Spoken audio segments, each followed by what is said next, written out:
नमस्कार विद्यार्थियों, मैं कैप्टन डॉक्टर राजेंद्र कुमार पुरोहित, एसोसिएट प्रोफेसर गवर्नमेंट डूंगर कॉलेज बीकानेर, आप सभी का इतिहास की इस विशेष कक्षा में स्वागत और अभिनंदन करता हूं। विद्यार्थियों, मेरी आज की कक्षा बीए द्वितीय वर्ष के द्वितीय प्रश्न पत्र के विद्यार्थियों के लिए है, जिनका संबंध राजस्थान के इतिहास से। विद्यार्थियों, इससे पहले की क्लास में मैंने आपसे pre historic and proto historic period of Rajasthan के बारे में चर्चा की थी, और जिसमें मैंने आपको ये बताया था कि किस प्रकार से राजस्थान के प्रागैतिहासिक और आद्य इतिहास का अध्ययन किया जाए और किस प्रकार से पूर्व पाषाण काल, मध्य पाषाण काल और उत्तर पूर्व पाषाण काल में राजस्थान के इतिहास से जुड़ी हुई गतिविधियों का उल्लेख और अध्ययन, इसके बारे में मैंने आपको इससे पहले की कक्षा में बताया था। विद्यार्थियों, आज मैं आपसे बात करूंगा राजस्थान के इतिहास से जुड़ी हुई उन दो सभ्यताओं के बारे में जो एक प्रकार से समृद्ध नागरिक सभ्यताओं के होने का महत्वपूर्ण उदाहरण है। ये दो सभ्यताएं कालीबंगा और आहड़।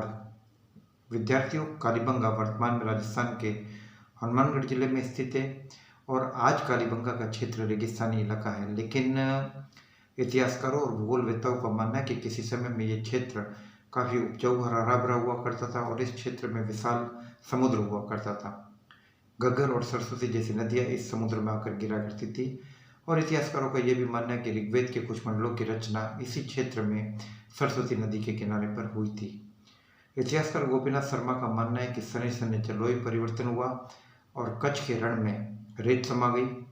इसके साथ ये क्षेत्र रेगिस्तान में बदल गया और इसके साथ ही वे हवाएं जो बारिश करती थी, जो पानी लाती थी, उन हवाओं की नमी समाप्त हो गई। उन्होंने अपना रास्ता बदल लिया और ये क्षेत्र एक सूखे रेगिस्तान के अंदर परिवर्तित हो गया।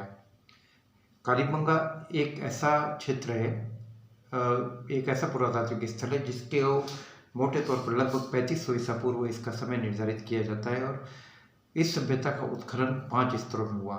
इसमें से पहले और दूसरा स्तर हड़प्पा से पूर्व युगीन है और बाकी 3 स्तर हड़प्पा युगीन है।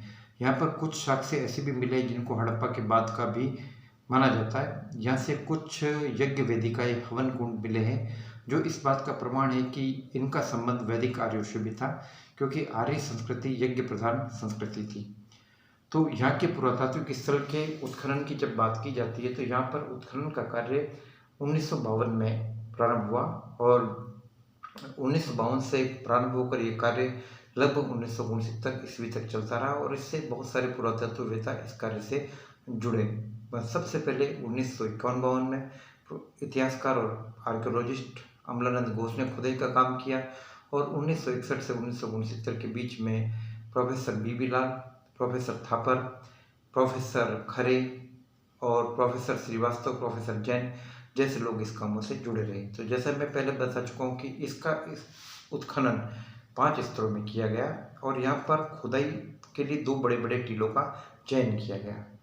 विद्यार्थियों, ये टीले लगभग 12 मीटर ऊंचे थे। कालीबंगा की खासियत यह थी कि अन्य नदी घाटी सभ्यताओं की बात यह क्षेत्र भी नदी के किनारे बसा हुआ था और ये दोनों ही टीले काफ़ी ऊंचाई पर थे। ऊंचाई पर होने का मकसद ये था कि नदियों का पानी शहर के अंदर बाढ़ के रूप में प्रवेश न करे। आज भी हम मकान बनाते तो मकान की ऊंचाई का ध्यान रखते, तो उस दौर के वास्तुकारों ने कालीबंगा के विशाल नगर का निर्माण करते वक्त इस बात का पूरी तरीके से ध्यान रखा। तो जैसे कि मैं आपको बता चुका हूँ कि यहाँ पे 2 टीलों पे खुदाई का काम हुआ, एक पश्चिमी टीला और पूर्वी टीला। पश्चिमी टीला जिसको टीला नंबर 1 कहते हैं और पूर्वी टीला जिसको टीला नंबर 2 कहते हैं। तो एक टीला ऐसा था जो काफ़ी बड़ा है और यहाँ पर जो ईंटें मिली है वो बेहतरीन किस्म की ईंटें हैं। उनके ऊपर काफ़ी चिकनी ईंटें, यहाँ के मकानों के आंगन में पूरा का पूरा लेप किया जाता था और ईंटों को धूप में भी सुखाकर काम में लिया जाता था। और एक दूसरा स्तर है जहाँ पर ईंटें मिली है लेकिन ईंटों का लेवल और निर्माण कार्य थोड़ा पहले एरिया की तुलना में कुछ हल्का निर्माण कार्य है। यह सभ्यता अपने आप में एक ऐसी महत्वपूर्ण सभ्यता थी जो यहाँ का नगर विन्यास, भवनों की निर्माण योजना, नगरों की टाउन प्लानिंग, नाली व्यवस्था, ये सभी सिंधु घाटी सभ्यता से मिलता जुलता था। सिंधु घाटी सभ्यता से इतनी ज़्यादा समानता होने के कारण इतिहासकारों ने इसे विशाल सिंधु साम्राज्य की तीसरी राजधानी के नाम से संबोधित किया। हड़प्पा और मोहनजोदड़ो के बाद कालीबंगा विश्व इतिहास, विश्व सभ्यता के उन केंद्रों में से एकमात्र केंद्र ऐसा है जहाँ पर जुते हुए खेत का साक्ष्य मिला। यहाँ पर जुते हुए खेत के लिए बाकायदा खेत के अंदर लाइनें बनी हुई थी और उन लाइनों के बीच की दूरी को देखकर इस बात का अंदाजा आसानी से लगाया जा सकता था कि यहाँ पर चने और सरसों की खेती बड़े पैमाने पर की जाती थी। इसके अलावा मटर की खेती के एविडेंस भी मिले, गेहूँ है, ज्वार है, जौ, इस प्रकार की फसलें भी यहाँ पे काम ली जाती थी। पशुपालन के भी पर्याप्त मात्रा में प्रमाण मिले और यहाँ पर तांबे की कुल्हाड़ी भी मिली है। हालांकि तांबे के उपकरण यहाँ पर अच्छी संख्या में मिले, लेकिन इसके बावजूद ये सेंटर ताम्र संस्कृति का केंद्र नहीं था। ताम्र पाषाण संस्कृति का मूलतः केंद्र दक्षिणी पूर्वी राजस्थान में विकसित होने वाला एक अन्य केंद्र था आड़, जिसके जुड़े हुए दो अन्य केंद्र थे, गिलूंड थे और बालाथल थे, जो क्रमशः चित्तौड़ और उदयपुर जिले में स्थित थे। लेकिन यहाँ से कालीबंगा से भी तांबे के उपकरण पर्याप्त मात्रा में प्राप्त हुए हैं।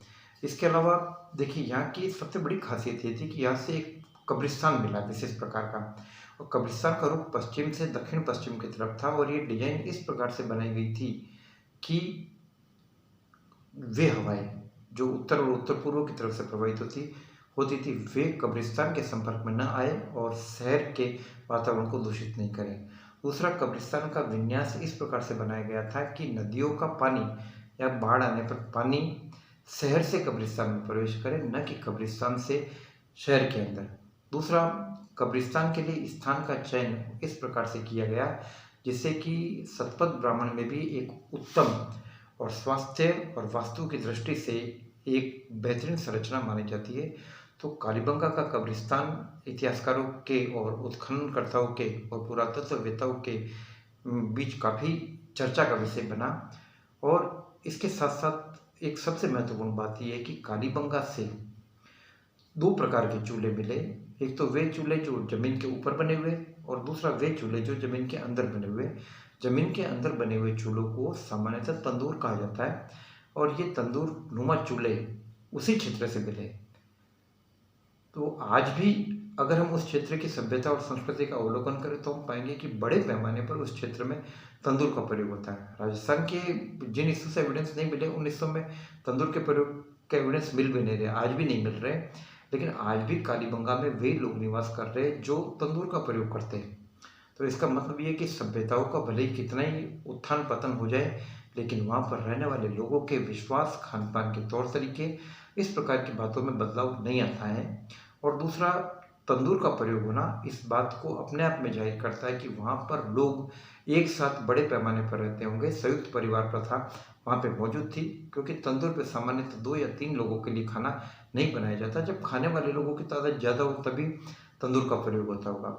तो कालीबंगा विद्यार्थियों एक ऐसा विषय है जो सभ्यताओं के महत्वपूर्ण केंद्र तो है ही, और कालीबंगा की समृद्ध संस्कृति का अनुमान इसी बात से हम लगा सकते हैं कि विश्व इतिहास की अन्य समकालीन सभ्यताओं में कालीबंगा का नाम महत्वपूर्ण स्थलों में शुमार किया जाता है। तो विद्यार्थियों, ये तो थी कालीबंगा की सभ्यता जो राजस्थान के आधे ऐतिहासिक और प्रागैतिहासिक युग दोनों से संबंध रखती है। अब हम बात करते हैं सभ्यता के एक ऐसे कालखंड के बारे में जिसे हम कह सकते हैं कि ताम्र पाषाण युगीन संस्कृतियाँ, ताम्र पाषाण प्रयोक्ता संस्कृतियाँ। और इन संस्कृतियों का टाइम 2500 से लेकर 1500 ईसा पूर्व के बीच में है। और राजस्थान में भी ताम्र पाषाण प्रयोक्ता संस्कृतियों का विकास हुआ। ताम्र पाषाण प्रयोक्ता संस्कृतियों का मतलब ये है कि एक ऐसी संस्कृति जिसके लोग, जिसके बासिंदे तांबे और पत्थर दोनों ही प्रकार के उपकरणों का प्रयोग करते थे। और राजस्थान में ताम्र पाषाण संस्कृतियों के सबसे महत्वपूर्ण केंद्रों में नाम आता है आहड़ का। आहड़ विद्यार्थियों उदयपुर के पास स्थित है और आहड़ की खुदाई के लिए लगभग 1000 फुट लंबे और 550 फुट ऊंचे एक टीले का चयन किया गया और कहा जाता है कि जिसके नीचे पूरी की पूरी सभ्यता बसी थी। इस टीले को स्थानीय भाषा में धूलकोट भी कहा जाता था और आहड़ नदी के किनारे स्थित होने के कारण इसे आहड़ भी कहा गया और आघाटपुर भी कहा गया। और चूंकि यहाँ पर बड़े पैमाने पर तांबे के उपकरण मिले, इसे ताम्रवती नगरी की भी संज्ञा दी गई है। इसके अलावा ताम्र संस्कृति से जुड़े हुए अन्य केंद्र भी पास में मिले इसी के, जिसमें गिलूंड जो कि चित्तौड़ में स्थित है और बालाथल जो कि उदयपुर में स्थित है। तो ये भी ताम्र पाषाण संस्कृति के मुख्य केंद्र थे। तो बड़े पैमाने पर यहाँ से तांबे के उपकरण मिले। तांबा विद्यार्थी यहाँ से खेतड़ी कॉपर माइन से आया करता था। और ये संस्कृति दक्षिणी पूर्वी बनास संस्कृति के नाम से जानी जाती है। यहाँ से तांबे के फलक हैं, मछली पकड़ने के कांटे हैं, तांबे के तीराग्र है, इसके अलावा तांबे की तस्तरियाँ हैं। इस प्रकार की विविध प्रकार की चीज़ें यहाँ से प्राप्त हुई है। तो विद्यार्थियों, मैंने अभी आपको समझाने का प्रयत्न किया है कि राजस्थान के प्रागैतिहासिक और आद्य ऐतिहासिक युग की जानकारी कालीबंगा और आहड़ के विशेष संदर्भ में। ये कालीबंगा और आहड़ दोनों सेंटर विद्यार्थियों आपके लिए काफ़ी महत्वपूर्ण है, और इससे आगे की कक्षा में मैं इन टॉपिक्स के बारे में और चर्चा करूंगा, और साथ ही साथ आपको बताया जाएगा कि मालव और मत्स्य जनपद की गतिविधियों के बारे में। तब तक अपने स्वास्थ्य का ध्यान रखिए, और किसी भी प्रकार की कोई इतिहास संबंधी कोई दिक्कत हो तो मेरे से 9928482295 पे बात कीजिए। जय हिंद, जय भारत।